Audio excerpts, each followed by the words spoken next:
बिस्मिल्लाहिर्रहमानिर्रहीम। Fourth year. आज हम जो टॉपिक पढ़ेंगे वो है general procedure for testing hypothesis.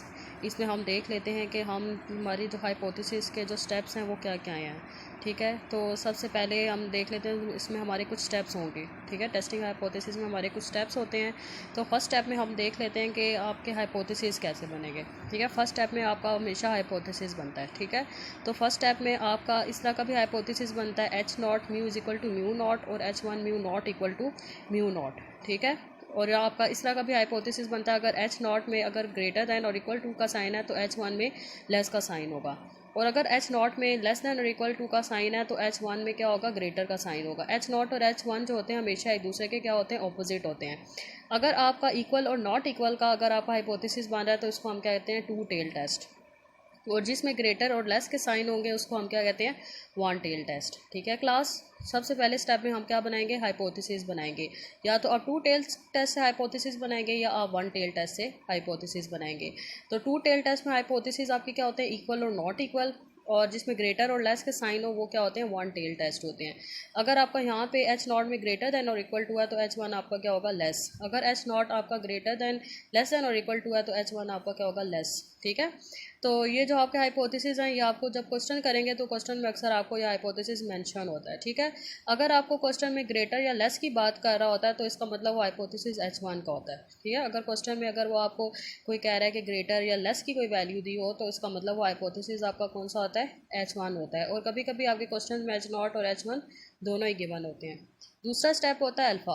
The significance level is at alpha is equal to 0.05 और अल्फ़ा इज इक्वल टू 0.01। ठीक है, आप अल्फ़ा 0.05 भी लेते हैं, आप अल्फ़ा 0.01 भी लेते हैं, ये आपको क्वेश्चन में गिवन होता है। लेकिन अगर आपको क्वेश्चन में नहीं गिवन कि आपने अल्फ़ा क्या लेना है तो आप हमेशा अल्फ़ा 0.05 लेंगे। ठीक है, अगर आपको क्वेश्चन में नहीं गिवन कि आपने अल्फ़ा क्या लेना है तो आप हमेशा अल्फ़ा क्या लेते हैं, 0.05। ठीक है, तीसरा स्टेप है आपका टेस्ट स्टैटिस्टिक्स। टेस्ट स्टैटिस्टिक्स आपका फार्मूला है। ठीक है, तो आप इसमें ज़ाहिर बात है आप जी डिस्ट्रीब्यूशन पढ़े हैं तो आप इसमें जी डिस्ट्रीब्यूशन के फार्मूला यूज़ करेंगे। ठीक है, तो टेस्ट स्टैटिस्टिक्स में आप जो पहला टॉपिक पढ़ेंगे वो इसी से रिलेटेड होगा। तो आपका Z calculated X bar minus mu divided by sigma by under root N. ठीक है, ये आपका तीसरे में आपका फार्मूला लगता है। चौथे में आपकी कैलकुलेशन होगी, ये जो आपकी जी की कैलकुलेटेड वैल्यू है ये आप इसको फाइंड करेंगे। फिफ्थ स्टेप में आप क्रिटिकल रीजन फाइंड करेंगे अगर आपका अल्फ़ा 0.05 है। ठीक है, अगर आपका अल्फ़ा 0.05 है तो आपका अगर एच वन नॉट इक्वल है, अगर एच वन क्या है, नॉट इक्वल है, तो आप जो आपकी क्रिटिकल वैल्यू होगी वो Z alpha by two plus minus 1.96 होगी। ठीक है क्लास, अगर आपका अल्फ़ा 0.05 है और अगर एच वन में आप नॉट इक्वल वाला ले रहे हैं हाइपोथेसिस, एच वन में क्या ले रहे हैं, आप नॉट इक्वल वाला हाइपोथेसिस ले रहे हैं, तो आप क्रिटिकल वैल्यू क्या लेंगे, Z alpha by two is equal to plus minus 1.96। ठीक है, अगर नॉट इक्वल है तो क्या होगा, Z alpha by two is equal to plus minus 1.96। अगर एच वन आप ये वाला ले रहे हैं जिसमें ग्रेटर का साइन है तो फिर आप क्या लेंगे, plus Z alpha is equal to plus 1.64। ठीक है क्लास, अगर यहाँ पे ग्रेटर का साइन है तो फिर आप क्या लेंगे, plus Z alpha is equal to plus 1.64। अगर एच वन में लेस का साइन है तो फिर आप क्या लेंगे, critical value minus Z alpha is equal to minus 1.64। ठीक है क्लास, ये आपके जब अल्फ़ा अगर आपका अल्फ़ा 0.05 हो तो आपकी टू टेल की वैल्यू टैबुलेटेड वैल्यू ये होगी और वन टेल की आपकी टैबुलेटेड वैल्यू 1.64 होगी अल्फ़ा 0.05 के लिए। ठीक है, अगर आपका अल्फ़ा 0.05 है तो टू टेल की टैबुलेटेड वैल्यू 1.96 होती है और वन टेल की टैबुलेटेड वैल्यू कहती है 1.64। ये आपकी जो क्रिटिकल वैल्यू होती है आपकी टैबुलेटेड वैल्यू होती है। ठीक है, और जो पीछे आपने फार्मूले से निकाला है, जो टेस्ट स्टैटिस्टिक्स से निकाला है, जो जी निकालेंगे वो जी की कैलकुलेटेड वैल्यू होती है। ठीक है क्लास, सिक्स स्टेप में आ जाते हैं हम, कंक्लूजन में आ जाते हैं। तो कंक्लूजन में आपने क्या करना है, अगर आपका एच वन नॉट इक्वल है, ठीक है, तो आपका कर्व इस तरह का बनता है, प्लस 1.96 माइनस 1.96। ये आपके दो क्या है, क्रिटिकल रिजेक्शन रीजन और ये आपका क्या है, एक्सेप्टेंस रीजन। अगर आपकी जी की कैलकुलेटेड वैल्यू जो फार्मूले से निकालेंगे अगर वो इस रीजन में लाई करती है तो आपका एच नॉट क्या होगा, एक्सेप्ट होगा। अगर इन दोनों रीजन में लाई करती है तो एच नॉट आपका रिजेक्ट होगा। अगर आपका एच वन इस तरह का है जिसमें आपका यहाँ पे क्या आ रहा है, ग्रेटर का साइन, तो फिर आपका कर्व इस तरह का बनेगा, प्लस 1.64। ये आपका रीजन रिजेक्शन रीजन है, ये आपका रीजन एक्सेप्टेंस रीजन है। अगर आपका जो जी की कैलकुलेटेड वैल्यू है अगर वो इस रीजन में लाई करेगा तो एच नॉट एक्सेप्ट होगा, अगर इस रीजन में लाई करेगा तो एच नॉट आपका रिजेक्ट होगा। और अगर आपका H1 में लेस आता है तो फिर आपका कर्व इस तरह का बनेगा, माइनस यहाँ पे आएगा -1.64। तो ये रीजन रिजेक्शन रीजन है और ये रीजन आपका एक्सेप्टेंस रीजन है। अगर आपकी जी की कैलकुलेटेड वैल्यू अगर आपकी इधर लाई करेगी तो H0 रिजेक्ट होगा, अगर इधर लाई करेगी तो H0 आपका एक्सेप्ट होगा। इसके अलावा एक तो आप कर्व के थ्रू भी आप H0 को एक्सेप्ट या रिजेक्ट करके आप एक्सप्लेन कर सकते हैं। इसके अलावा एक ये भी तरीका होता है, ये शॉर्ट तरीका होता है। अगर आप जी की कैलकुलेटेड वैल्यू लेस हो जी की टैबुलेटेड से तो आप सिंपल बता दें कि आपको H0 एक्सेप्ट हो रहा है। अगर आपकी जी की कैलकुलेटेड वैल्यू ग्रेटर है जी की टैबुलेटेड से तो आप बता दें कि आपका H0 क्या हो रहा है, रिजेक्ट हो रहा है।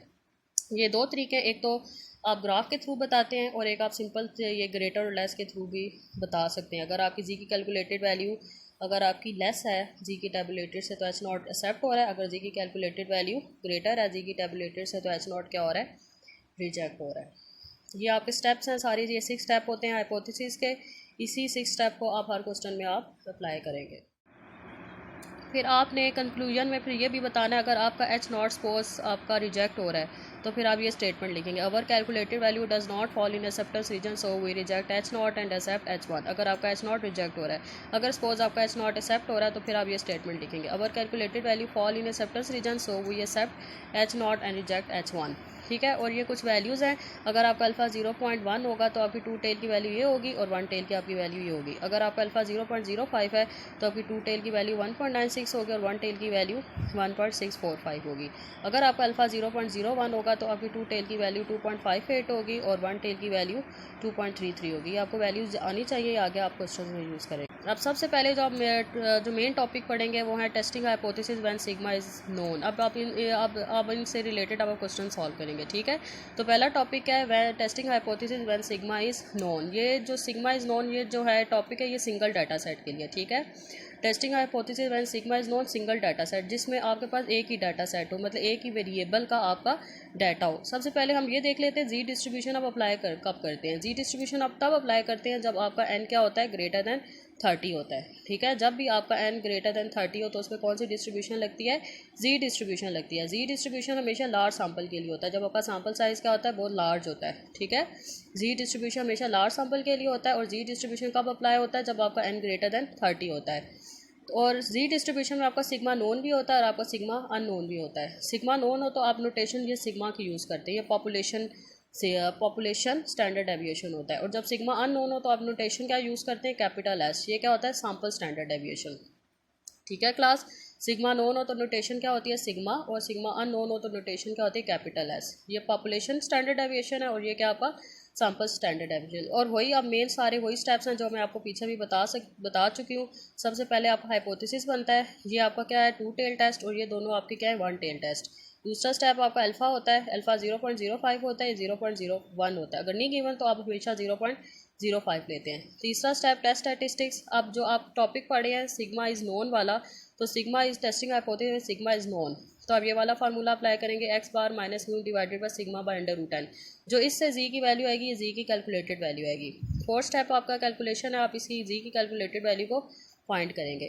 फिफ्थ स्टेप आपका क्रिटिकल रीजन। अगर आपका H1 नॉट इक्वल है तो आपकी टैबुलेटेड वैल्यू होगी ±1.96 और आप नोटेशन यूज़ करते हैं जी अल्फ़ा बाई 2। अगर आपका H1 ग्रेटर है तो आप यूज़ करेंगे +जी अल्फ़ा +1.64। अगर आपका H1 लेस है तो फिर आप यूज़ करेंगे -जी अल्फ़ा -1.64। ये 2 टेल के लिए और ये दोनों किसके लिए हैं, 1 टेल के लिए। ठीक है, 1.96 2 टेल के लिए और 1.64 किसके लिए, 1 टेल के लिए। सिक्स स्टेप में आप क्या बताएंगे, कंक्लूजन बताएंगे। अगर आपकी जी की कैलकुलेटेड वैल्यू लेस है जी की टैबुलेटेड से तो H0 रिजेक्ट होगा, एक्सेप्ट होगा। अगर आपकी जी की कैलकुलेटेड वैल्यू ग्रेटर है जी की टैबुलेटेड से तो H0 आपका रिजेक्ट होगा। दूसरा टॉपिक है आपका testing hypothesis when sigma is unknown. ठीक है, एक तो सिग्मा नोन है, अब सिग्मा अननोन। तो सिग्मा अननोन में आप वही हाइपोथेसिस बनाएंगे जो मैं आपको पीछे बता चुकी हूँ। दूसरा स्टेप अल्फ़ा होगा, तीसरा स्टेप टेस्ट स्टैटिस्टिक्स होगा। इसमें वही फार्मूला है, बस इसमें नोटेशन कैपिटल एस की आ जाएगी। जब सिग्मा नोन होता है तो नोटेशन सिग्मा की आती है और जब सिग्मा अननोन होता है तो नोटेशन कैपिटल एस की आती है। फोर्थ स्टेप आ गया आपका calculation. Fifth step critical reason, वही सेम स्टेप है जो आपको मैं पीछे बता चुकी हूँ। और सिक्स स्टेप कंक्लूजन, वही सेम स्टेप है आपके। अब हम क्लास आ जाते हैं लॉन्ग क्वेश्चन को हम देख लेते हैं कि कैसे आप इसको सॉल्व करेंगे। तो हम 16.13 लॉन्ग क्वेश्चन है, इसको देख लेते हैं। ये लॉन्ग एक्सरसाइज का क्वेश्चन है, 16.13 एक्सरसाइज का ये क्वेश्चन है long. A random sample of size 36 is taken from a normal distribution with known various sigma square is equal to 25. n क्या है आपका 36. अब देख लें z डिस्ट्रीब्यूशन में n हमेशा ग्रेटर दैन 30 होता है. 36 है, n ग्रेटर दैन 30 है, तो इसमें आप डिस्ट्रीब्यूशन z अप्लाई करेंगे. If the mean of the sample is x bar is equal to 42.6, x bar आपका क्या है 42.6, सिग्मा स्क्वायर आपका क्या है 25, तो सिग्मा आपका क्या होगा इसमें 5. टेस्ट दी नल हाइपोथेसिस. नल हाइपोथेसिस का क्या मतलब है, एच नॉट इसमें क्या गिवन है म्यू इज इक्वल टू 45, और अल्टरनेटिव हाइपोथेसिस का क्या मतलब होता है h1, तो h1 इसमें आपको क्या गिवन है mu greater than less than 45, और अल्फा आपको इसमें गिवन है 0.05. एन आपको क्या दिया हुआ है उसने 36, सिग्मा स्क्वायर क्या दिया हुआ है 25, तो यहाँ से सिग्मा आपका क्या आएगा 5. एक्स बार क्या दिया हुआ है 42.6. नल हाइपोथेसिस मतलब एच नॉट क्या दिया हुआ है म्यू इक्वल टू 45, और अल्टरनेटिव हाइपोथेसिस एच1 क्या दिया हुआ है म्यू लेस देन 45. अब ये 45 आपका क्या है म्यू है, ठीक है, और अल्फा आपका क्या है 0.05. अब वही स्टेप हाइपोथेसिस का जारी बात है क्वेश्चन है, तो हाइपोथेसिस क्वेश्चन में 6 स्टेप होते हैं. अब इन्हीं 6 स्टेप के थ्रू आप क्वेश्चन को सॉल्व करेंगे. फर्स्ट स्टेप क्या होता है हाइपोथेसिस बनाना, तो इसमें जारी बात है हाइपोथेसिस आपके बने हुए हैं, तो ये आप एज इट इज़ हाइपोथेसिस लिखें यहाँ पे.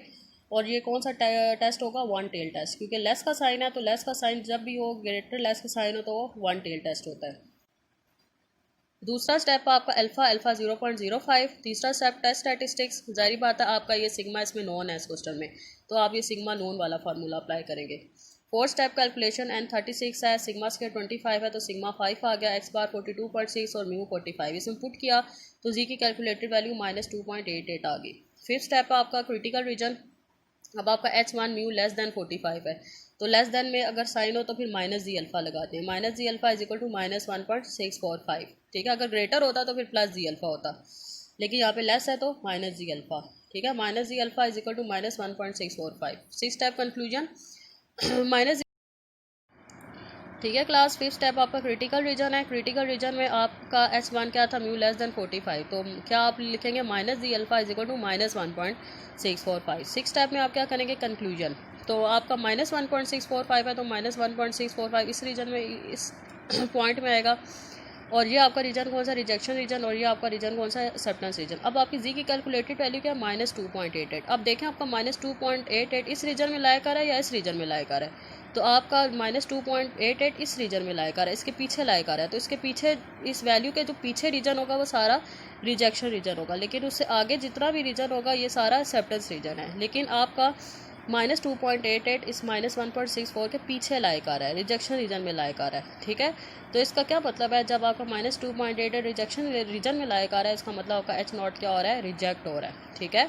एच नॉट रिजेक्ट हो तो h1 आपका क्या हो जाता है एक्सेप्ट हो जाता है, ठीक है. ये आपका कंक्लूजन आ गया. इसके अलावा वो अगर आप ग्रेटर और लेस में देखें नेगेटिव को हटा के चेक करना. अब जी की कैलकुलेटेड वैल्यू 2.88 है, ठीक है, और जी की टैबुलेटेड वैल्यू 1.645 है. नेगेटिव को हटा के चेक करें तो आपकी ये वैल्यू कैलकुलेटेड वैल्यू से ग्रेटर है, ठीक है.